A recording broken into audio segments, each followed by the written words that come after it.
दोस्तों आज हम बात करेंगे एक्सरसाइज 5.2 क्वेश्चन नंबर 8, 10 और 18 एपी सीरीज की चैप्टर नंबर 5। बहुत ही मोस्ट इंपोर्टेंट चैप्टर होने वाला है ये, और ये बहुत ही मोस्ट इंपोर्टेंट वीडियो होने वाली है आपके हिसाब से भी। इस चैप्टर के अंदर हम एक्सरसाइज 5.2 के क्वेश्चन नंबर 8, 10 और 18 की बात करेंगे, जो बहुत ही मोस्ट इंपोर्टेंट है 2025 के लिए। दोस्तों क्वेश्चन नंबर 8 है, एक एपी सीरीज दे रखा है आपको, 50 पद दे रखे हैं, यानी एंड जो है इस पर 50 पद पर खत्म हो रहा है। इसका तीसरा पद आपको 12 दे रखा है और अंतिम पद 106 है, तो इसका 29वां पद ज्ञात कर दो। दोस्तों बहुत इंपॉर्टेंट क्वेश्चन है, ध्यान से समझेंगे। ये कहता है एक एपी में 50 पद है। अब इसमें कहते हैं एक एपी में 50 पद है, यानी लास्ट में क्या है दोस्तों, आपको 15 पद दे रखे हैं। अब यहाँ पर क्वेश्चन के हिसाब से है जिसका तीसरा पद 12 है। अब तीसरा पद कितना हो जाएगा, a + 2d इक्वल दोस्तों कितना दे रखा है हमें 12, ये पहली कंडीशन दे रखी है। अब आप कहेंगे आया कैसे, देखो दोस्तों तीसरा पद दे रखा है यानी n की जगह, अब आपको पता फॉर्मूला ये होता है a + n - 1d। अब आपको पता है a + n - 1d होता है, ये तो a ऐसे हो जाएगा, n की जगह पे दोस्तों क्या रख देंगे 3 - 1d, दोस्तों कितना हो जाएगा a + 2d। सेम उसी प्रकार से दोस्तों यहाँ पर 50 पद दे रखा है। अब यहाँ पर 50 पद का मतलब है a + 50 - 1d, तो यहाँ पे दोस्तों कितना होगा a + 49d, ये हो जाएगा। सेकंड कंडीशन कितनी हो जाएगी a + 49d इक्वल। अब यहाँ से एक चीज समझने की दोस्तों, इसमें ये कहा है और अंतिम पद 106 है, यानी ये हमें कंडीशन दी थी, जैसे जिसका तीसरा पद 12 है तो हमने साइड में 12 रखे थे, यानी तीसरा पद जो है 12 के इक्वल है, वैसे अंतिम पद यानी 50वां पद जो है किसके बराबर है 106 के। तो दोस्तों यहाँ पर हम कितना रख देंगे 106, यही टर्निंग पॉइंट है इस क्वेश्चन का, यही टर्निंग पॉइंट है इस क्वेश्चन का, और अंतिम पद 106 है। ये आपने समझ लिया तो इस क्वेश्चन को आप आसानी से कर देंगे।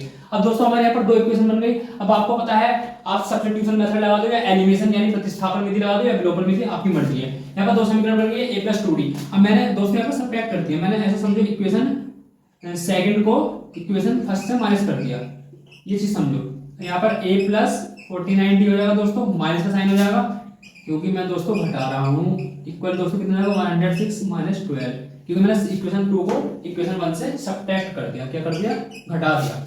तो ये दोस्तों कितना होगा a + 49d minus a plus minus minus का दोस्तों कितना होगा 2d इक्वल। अब 106 में से 12 हटा लो तो दोस्तों कितना बचेगा 6, तो वैसे कम हो गया, 6 और कम हो जाएगा दोस्तों, मेरे हिसाब से 94 बच जाएगा। अब आप हिसाब कर 4 2 6 9 और 10 से ही दोस्तों। अब आपको पता है ये प्लस का ये माइनस कट गया। अब 49 में से 2 सब्ट्रैक्ट करें तो दोस्तों कितना जाएगा 47d इक्वल हो जाएगा 94। अब दोस्तों यहाँ पर देखो कितनी बार कट रहा है, मेरे हिसाब से 2 बार कट जाएगा। 7 2 14 का 1, 7 2 14 का 4 कैरी 1, 9 2 का 4 2 का 8, 8 में 1 ऐड करेंगे तो 9 हो जाएगा दोस्तों, ये कट गया है, यानी d की वैल्यू दोस्तों कितनी आ जाएगी 2। की वैल्यू हमारी 2 आई थी। अब d की वैल्यू उठाकर हम किसी भी इक्वेशन में रख देंगे, हमारी इक्वेशन पहले ये बनी थी ये 2। अब मैंने मानो पहले वाली इक्वेशन में रख दिया d की वैल्यू a + 2d इक्वल दोस्तों कितना है 12। अब a + 2 मल्टीप्लाई d की जगह 2 रख दिया इक्वल 2, तो a + 4 इक्वल 12, तो a इक्वल दोस्तों कितना आएगा 4, तो a इक्वल की a की वैल्यू दोस्तों कितनी आएगी 8, यानी a की वैल्यू मिल गई हमें, d की वैल्यू मिल गई। अब ये दोस्तों हमें इतना दफा चल गया।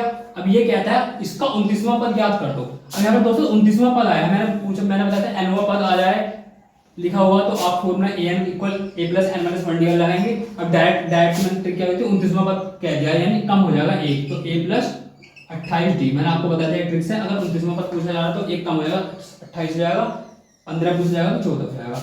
तो अब दोस्तों a की वैल्यू यहाँ पर कितनी आई थी 2 + 28 मल्टीप्लाई d की वैल्यू दोस्तों हमारी कितनी आई थी 2, और a की वैल्यू दोस्तों हमारे यहाँ पर कितनी आई है 8। अब 8 + 8 2 जा 16 का 6 कैरी 1 2 2 जा 4 1 5, दोस्तों इन दोनों को ऐड कर लेंगे तो 64, दैट इज आंसर। दोस्तों क्वेश्चन नंबर 10 है, किसी एपी का 17वां पद उसके 10वें पद से 7 अधिक है तो इसका सर्वांतर, यानी दोस्तों हमें d की वैल्यू फाइंड करनी है। क्वेश्चन देखो, किसी एपी का 17वां पद, अब मैंने एक चीज बताई था 17वां पद आ गया, कहीं भी वह पद आ जाएगा, एक काम कर देते हैं, यानी a + 16d हो जाएगा दोस्तों, उसके 10वें, उसके की जगह माइनस लग जाएगा, उसके 10वें पद से, 10वें का मतलब कितना हो जाएगा a + 9d, मैंने बताया था फॉर्मूले के लगाते हैं, ये मैं बताया था a + n - 1d से दोस्तों होता है, ये डायरेक्ट मैंने ऐसे लिख दिया a + 17 की बात कर रहा तो 17वां - 1d, तो दोस्तों कितना होगा a + 16d। इसी प्रकार से 10वें की बात हो जाएगा तो a + 9d इक्वल दोस्तों कितना रखा पद से 7 अधिक है, इस चीज को फाइंड करो, से 7 अधिक है यानी 7 एक्स्ट्रा है, तो दोस्तों ये कितना होगा a + 16d minus a minus का 9d हो जाएगा, आपको पता प्लस माइनस माइनस, यहाँ पर मैं ब्रैकेट लगा देता हूँ इक्वल 7। अब आपको पता है इससे दोस्तों ये कट जाएगा प्लस और माइनस का, तो ये दोस्तों 16d - 9d इक्वल दोस्तों कितना हो जाएगा 7। अब आपको पता है यहाँ पर कितना जाएगा 7D इक्वल 7, क्यों 16 में से 9 सब्ट्रैक्ट करेंगे तो 7 हो जाएगा, 7 से 7 कैंसिल 1 बार, तो डी की वैल्यू दोस्तों कितनी हो जाएगा 1, that is answer. Question number 18 है, किसी एपी के चौथे और आठवें पद का योग 24 दे रखा। पहली कंडीशन सोल्व करते हैं। चौथे पद का मतलब कितना हो जाएगा a + 3d, दोस्तों आपको पता चल गया। योग दे दिए, योग का मतलब होता है जोड़ यानी प्लस का साइन। आठवें पद का मतलब हो गया a + 7d इक्वल कितना हो गया दोस्तों 24। अब आपको पता है कि a + 7d कैसा आ रहा 3d, चौथे पद की बात करें तो एक कम कर देंगे, आठवें पद की बात करें तो एक कम कर देंगे। और a कितना हो गया दोस्तों 2a + 7 में 3 ऐड करेंगे दोस्तों कितना होगा 10d इक्वल 24। अब आप यहाँ पे क्या देख रहे हैं, दो सारी चीजें दो के टेबल में आती है ना, तो यहाँ पर दोस्तों कॉमन ले लेते हैं। यहाँ पे कितना देगा a + 5d इक्वल दोस्तों तो 24 ऐसे रहेगा। अब ये देखो कट जाएगा 2 × 2 2 × 12, यानी पहली इक्वेशन क्या बन जाएगी a + 5d इक्वल 12। दोस्तों ये तो आपकी हो गई पहली इक्वेशन, वो भी किससे फर्स्ट कंडीशन थे।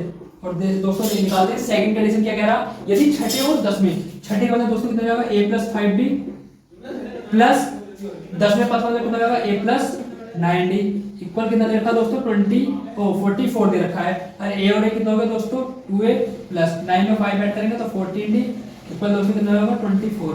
अब आपको पता है ये भी देखो 2 के टेबल में आता तो ये हो जाएगा a + 7d इक्वल 44। अब आपको पता है 2 से कट जाएगा, 2 × 4 2 × 4, यानी दूसरी कंडीशन क्या हो जाएगी दोस्तों हमारी a + 7d इक्वल 22।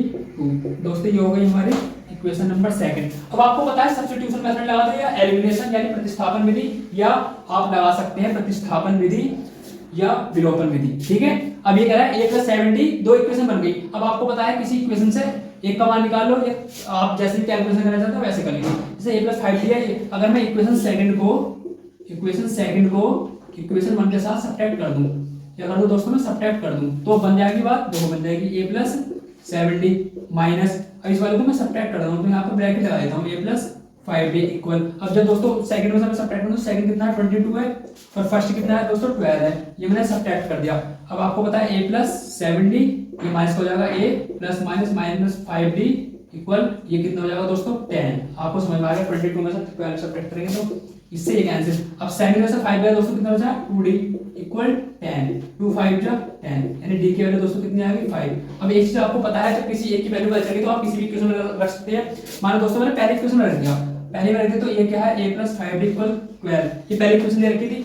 अब a तो ऐसे रहेगा 5, d की जगह दोस्तों मैं 5 रख देता हूं इक्वल 12, तो यानी a इक्वल कितना हो जाएगा 12 - 25। अब दोस्तों यहाँ पर a की वैल्यू कितनी हो जाएगी -13, यानी हमें a की वैल्यू 13 हो गई और d की वैल्यू दोस्तों 5 फाइंड हो गई। अब इससे आगे देखते हैं दोस्तों, इसके बाद देखते हैं हमें d की वैल्यू फाइंड हो गई थी a की। अब इसमें कह रहा है किसी AP के प्रथम 3 पद, अब ये चीज इंटरेस्टिंग है, इस AP के प्रथम 3 पद बताने हैं। अब देखो AP का ये रूल होता है a, a + 2d, ठीक है दोस्तों, a + d, a + 2d plus a + 3d, दोस्तों ये होती है AP की खासियत, यानी AP की कंडीशन इस रूप में होनी चाहिए a, a + d, a + 2d। अगर इस फॉर्म में हो रहा है, ये होता है दोस्तों आपको प्रथम पद, ये होता है दोस्तों सेकंड पद, ये होता है थर्ड और ये होता है फोर्थ, और आगे अगर बुलाना हो तो a + 4d। जैसे मैंने आपको बताया था 5वां पद आ गया तो a + 4d कर देंगे, छठा आ गया तो a + 5d, यानी एक कम कर देंगे, सही भाई।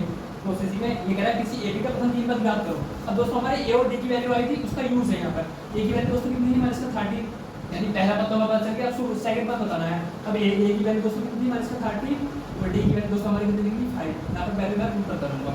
a की वैल्यू दोस्तों यहाँ पर कितनी है -13 + 2 मल्टीप्लाई d की वैल्यू दोस्तों कितनी है 5। क्योंकि दोस्तों हमें यहाँ पर तीन पद की बताने थे, इसलिए मैंने 3 तक दिया है ताकि मैं डॉट टोटल यहाँ पर प्रथम 3 पद बताने हैं। तो दोस्तों मैंने यहाँ पर 3 पद ही ले लिया, और चौथे पद की बात करें तो मैं a + 3d लिखता, a की जगह वो वाली वैल्यू पुट करता, d की जगह वो वाली, लेकिन हमें 3 पद बताने चाहिए हो जाएंगे 3 पद। तो ये दोस्तों -13। अब देखो दोस्तों ये है -13 + 5, अब यहाँ पर मैं माइनस को कर सकता हूँ, दोस्तों कितना होगा 13 - 5, तो माइनस का कितना होगा दोस्तों 8, यानी इसका सेकंड वाला पद कितना होगा दोस्तों -8। अब थर्ड वाला देखते हैं -13 + 5 × 10।